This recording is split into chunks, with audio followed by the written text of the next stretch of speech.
दर्शनार्थं वयं षष्ठीकक्षायाः छात्राः स्मः। इदानीं विशेषकार्यक्रमः प्रस्तुतः कुर्मः।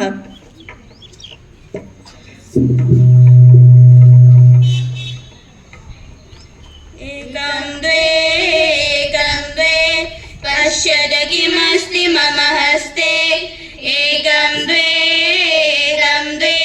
पश्यत किमस्ति मम हस्ते।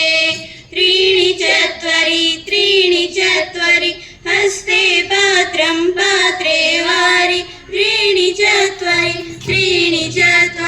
हस्ते पात्रं पात्रे वारि। पञ्चषट् जम्बीरसंयोजयता। पञ्चषट् जम्बीरसंयोजयता। सप्त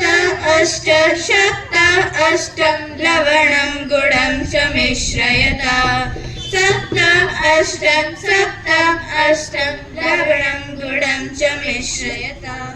नवदश